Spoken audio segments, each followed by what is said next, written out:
दोस्तों, भारत के दो राज्य यूपी और बिहार, इनका जिक्र हमेशा से ही साथ में होता रहा है क्योंकि इन दो राज्यों में ही भारत के 37 करोड़ से ज्यादा लोग रहते हैं। लेकिन आजकल इन दोनों राज्यों के बीच में काफी डिफरेंस देखने को मिल रहा है क्योंकि यूपी डेवलपमेंट की नई नई मिसालें पेश कर रहा है, वहीं बिहार आज भी बीमारू राज्य के इमेज में ही फिट बैठता है। पर सवाल ये है कि क्यों यूपी डेवलपमेंट की रेस में काफी तेजी से आगे निकल रहा है जबकि बिहार आज भी काफी पीछे रह गया है। चलिए इस पूरे मुद्दे को हम डिटेल में समझते हैं। तो दोस्तों, बीमारू राज्य की कैटेगरी में यूपी बिहार के अलावा छत्तीसगढ़, मध्य प्रदेश और उत्तराखंड जैसे राज्य भी शामिल हैं। लेकिन इन राज्यों ने बेटर डिसीजंस और इंफ्रास्ट्रक्चर डेवलपमेंट की वजह से इस टैग को रिमूव करने की काफी कोशिश की है, जिस वजह से यहाँ अब डेवलपमेंट देखी जाती है और लोगों के लिविंग स्टैंडर्ड्स में भी काफी सुधार हुआ है। पर बिहार और यूपी इसमें सबसे आखिरी पायदान पर रह गए हैं। लेकिन इसमें भी आज के टाइम पर यूपी और बिहार की स्टेट इकोनॉमी पर नजर डालें तो फिर यूपी बिहार से काफी बेटर परफॉर्म करता नजर आ रहा है।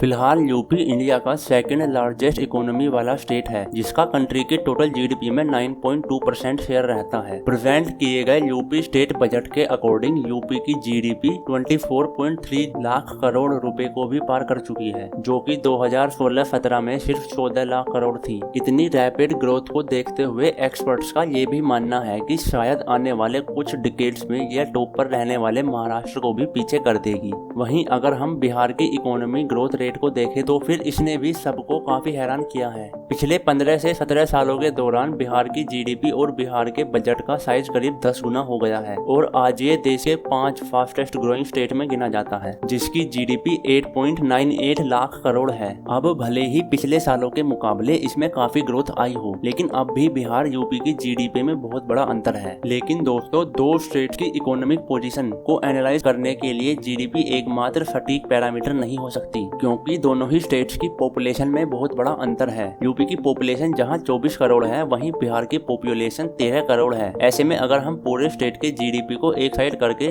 सिर्फ पर कैपिटा इनकम को देखें तो फिर हमें ज्यादा बेटर एंड एक्यूरेट पिक्चर देखने को मिलेगा। तो दोस्तों, 2023 में यूपी की पर कैपिटा इनकम थी 83,565 रुपए, वहीं सेम ईयर बिहार की पर कैपिटा इनकम थी 55,110 रुपए, यानी कि इस मामले में भी यूपी बिहार से काफी आगे चल रहा है। इसी के साथ अगर आप इसके पॉवर्टी रेट यानी कि गरीबी दर पर नजर डालें तो फिर बिहार में हर 3 में से 1 आदमी गरीबी रेखा के नीचे जीवन बिता रहा है, जबकि वहीं यूपी में हर 5 में से 1 आदमी पॉवर्टी लाइन के नीचे कैटेगरी में आता है। यूपी में जहां 26.35% पॉपुलेशन गरीब है, वहीं ये आंकड़ा बिहार में 36.95% पर जाता है। यहाँ दोनों स्टेट के बीच लगभग 10% का फासला है, जिसे हम कम तो बिल्कुल भी नहीं कह सकते। इसके अलावा स्टेट्स के अर्बनाइजेशन या फिर कह ले कि शहरीकरण का भी इकोनॉमी ग्रोथ पर काफी बड़ा कंट्रीब्यूशन रहता है। ऐसे में अगर हम दोनों राज्यों के अर्बनाइजेशन पर एक नजर डालें तो 2011 की जनगणना के अकॉर्डिंग बिहार की शहरी जनसंख्या 11.8 मिलियन थी, जबकि यूपी की 2011 में ही 22.2% पॉपुलेशन अर्बन एरियाज में रह रही थी। अब दोस्तों, जब हम इन सभी पैरामीटर्स की चर्चा कर ही रहे हैं तो भला इकोनॉमिक ग्रोथ में मोस्ट इम्पोर्टेंट पिलर का रोल निभाने वाले लिटरेसी रेट को हम कैसे भूल सकते हैं। लेकिन अनफॉर्चुनेटली इसमें भी बिहार यूपी से लगभग 6% तक डाउन चल रहा है, क्योंकि जहां यूपी का लिटरेसी रेट 67.7% है, वहीं बिहार का 61.8। और दोस्तों, अगर हम दोनों स्टेट्स की पब्लिक इमेज को भी देखें तो जहां बिहार आए दिन हो रहे दंगों की वजह से चर्चे में रहता है, वहीं यूपी में होने वाले डेवलपमेंट और नए नए इनिशिएटिव अखबारों की हेडलाइन बनते दिखते हैं। हालांकि अब ऐसा भी नहीं है कि इस मामले में यूपी बहुत आगे है, लेकिन बिहार के मुकाबले बेटर माना जा सकता है। तो दोस्तों, अब हम अपने मेन सवाल पर आते हैं कि आखिर वे कौन सी रीजन है जिनके चलते बिहार पिछड़ा जा रहा है और यूपी डेवलपमेंट की रेस में आगे बढ़ रहा है। टेन्योरशिप ऑफ स्टेट गवर्नमेंट। तो दोस्तों, कुछ एक्सपर्ट्स का मानना है कि इन दोनों स्टेट्स की आज जो भी पोजीशंस हैं, उसका जिम्मेदार यहाँ के गवर्नमेंट की टेन्योरशिप है। एक तरफ अगर हम देखें तो बिहार के मुख्यमंत्री की कुर्सी पर लगभग 18 साल से नीतीश कुमार ही विराजमान है। वहीं यूपी में हमेशा मुख्यमंत्री बदलते रहते हैं, कभी मायावती,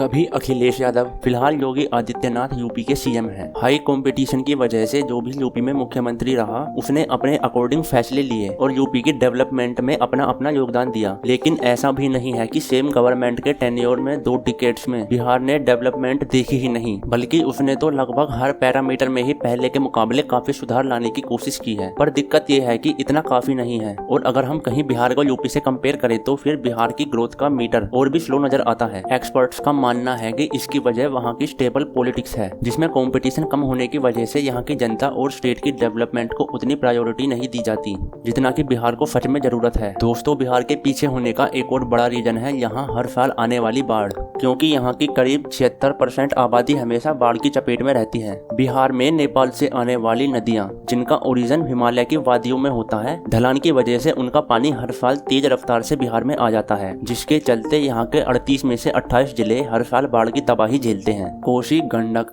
बागमती, कमला, बलान, गंगा बूढ़ी, गंडक, सरयू, पुनपुन, महानंदा, सोन लखदार और फाल्गुन, ये वो नदियां हैं जो बिहार में जितनी खुशियां लाती हैं उससे ज्यादा हर साल तबाही का कारण बन जाती हैं। एक तरफ तो ये नदियां खेतों को फर्टाइल बनाती हैं, जिसकी वजह से बिहार एक कृषि प्रधान देश बन सका और यहाँ की 81% आबादी एग्रीकल्चर पर निर्भर हो पाई है। लेकिन यही नदियां हर साल कई लाख हेक्टेयर की एग्रीकल्चर लैंड को बर्बाद कर देती हैं। फ्लूड की वजह से यहाँ के हजारों लोगों की जान चली जाती है, बड़ी मात्रा में लोगों के घर और फसलें बर्बाद हो जाती हैं। यहाँ के इंफ्रास्ट्रक्चर और डेवलपमेंट को भारी नुकसान पहुँचता है, साथ ही करोड़ों अरबों रुपए की पब्लिक और प्राइवेट प्रॉपर्टी भी डैमेज हो जाती है। ऐसा समझिए कि हर साल बिहार का एक बड़ा हिस्सा डेवलप होने के बाद भी जीरो से शुरुआत करता है। वहाँ फिर से लोग बसते हैं, कंस्ट्रक्शन होता है, फसलें लगाई जाती हैं और वो सब फिर से बर्बाद हो जाता है। कई सदियों से ऐसा ही चल रहा है, जो कि बिहार की डेवलपमेंट में एक बड़ी रुकावट बना हुआ है और इस डिजास्टर को यूपी के कंपैरिजन में एक मेजर डिसएडवांटेज माना जाता है। हालांकि अब ऐसा नहीं है कि यूपी में बाढ़ नहीं आती, बल्कि वहाँ के भी कई सारे जिले हर साल बाढ़ की चपेट में आते हैं, लेकिन बिहार के मुकाबले वहाँ कम तबाही देखने को मिलती है, जो कि यूपी को बिहार से आगे रखने में मदद करती है। अब दोस्तों, इस बात से हम इनकार नहीं कर सकते कि पिछले कुछ सालों में बिहार ने बहुत तेजी से डेवलपमेंट किया है, लेकिन ये डेवलपमेंट सिर्फ कुछ ही शहरों तक सीमित होकर रह गया है। एग्जाम्पल के लिए अगर हम बिहार के लेटेस्ट रीजनल डाटा पर नजर डालें तो इसकी इकोनॉमी में लगभग 25% तक का शेयर सिर्फ पटना से ही आता है, जबकि बाकी जिलों का कंट्रीब्यूशन उतना नहीं है जितना कि इस स्टेट के इकोनॉमिक ग्रोथ के लिए जरूरी है। वहीं अगर हम यूपी पर नजर डालें तो फिर यहाँ की डेवलपमेंट स्टेट के कई शहरों में साफ तौर पर देखी जा सकती है। हालांकि अब भले ही नोएडा इन सब में सबसे आगे है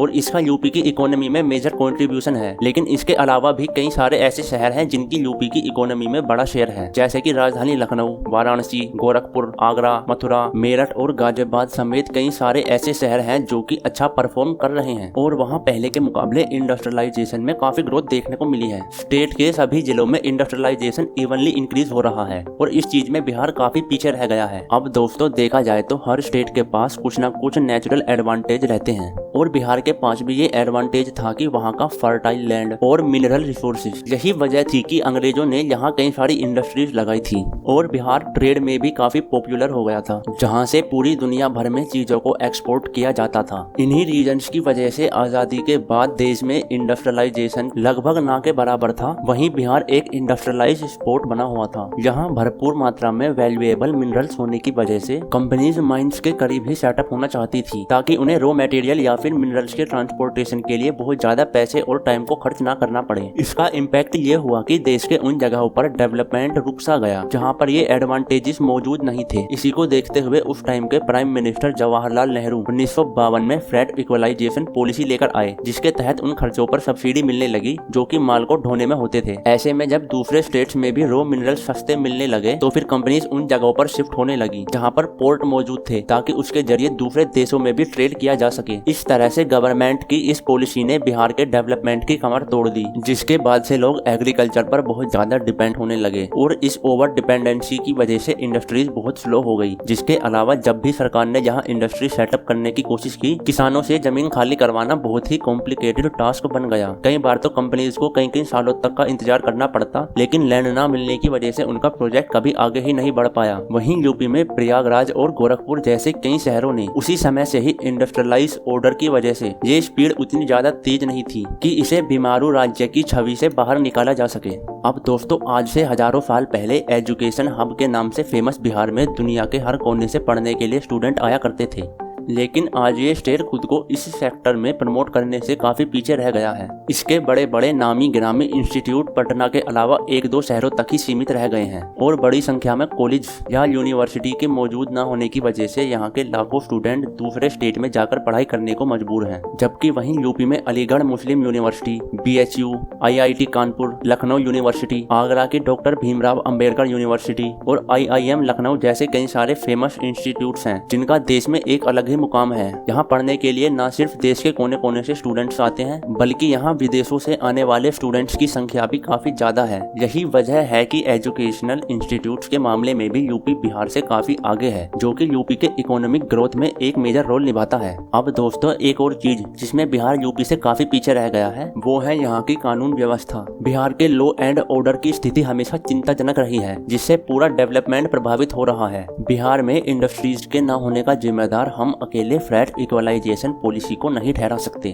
बल्कि इसमें बिहार का लॉ एंड ऑर्डर भी बहुत जिम्मेदार रहा है। यहाँ बढ़ती रंगदारी और गुंडागर्दी की वजह से कोई भी कंपनी अपनी इंडस्ट्री सेटअप नहीं करना चाहती। यहाँ तक कि इन सभी रीजंस की वजह से वो इंडस्ट्रीज जो कई सालों से बिहार में थी उन पर भी ताला लगने लगा है। हालांकि नई इंडस्ट्रीज लगाने के लिए बिहार सरकार ने कंपनीज को सब्सिडी देने का भी वादा किया है, लेकिन खराब कानून व्यवस्था की वजह से कोई भी बिहार का रुख नहीं करना चाहता क्योंकि यहाँ जबरन वसूली या गुंडागर्दी की खबरें हमेशा अखबारों में आती रहती हैं। इस तरह नई इंडस्ट्रीज के न आने और पुरानी इंडस्ट्रीज के बंद होने की वजह से बिहार में रोजगार की कमी बढ़ती जा रही है और इसके चलते न सिर्फ यह स्टेट पिछड़ गया है बल्कि लोगों का लिविंग स्टैंडर्ड भी गिर गया है। वहीं अगर हम बात करें यूपी की तो यहाँ पर लॉ एंड ऑर्डर भी कुछ दशकों पहले बिहार के जैसा ही था, मगर अब यहाँ की सरकार कानून व्यवस्था को लेकर बेहद सख्त रवैया अपनाती है। कई बार तो खबरें मिलती हैं कि अपराधियों की संपत्ति पर बुलडोजर चला दिया गया, उन्हें गिरफ्तार कर लिया गया या उनकी तलाश में टीम गठित की गई। इन सभी स्टेप्स की वजह से ही यूपी की कानून व्यवस्था में साफ तौर पर सुधार देखने को मिला है